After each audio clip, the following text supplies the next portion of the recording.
Here at the end of my garden I've been lucky enough to have enough room to plant some birch trees quite close together, but underplant them with some of my most favourite spring plants.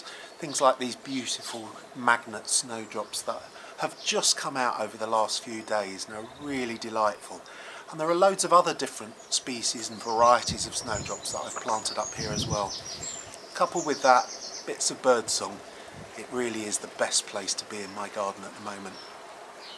It's been a mixed week really. We've had some really rough weather and it's cold in the north, which means that it's really put the kibosh on all your gardening. But further south there's a bit of a window really to get some gardening done. The good news is that over the coming week it should get a lot milder and mean that we can get on with those jobs that we really need to be getting on with.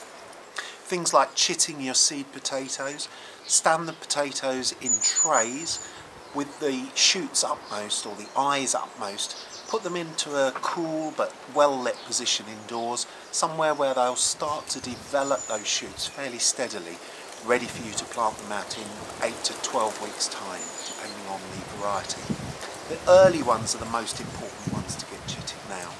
It's also a good idea to take some hardwood cuttings at this time of year of things like salix and cornus, but also even of your favourite roses.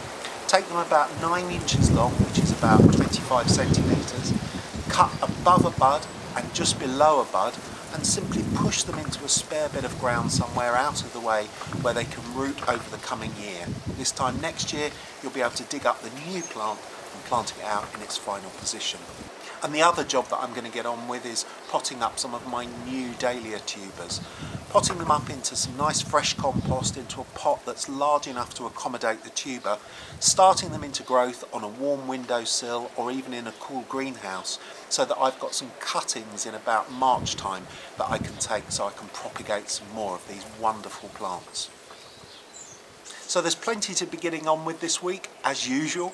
Check out my website davidhurrian.com for more details.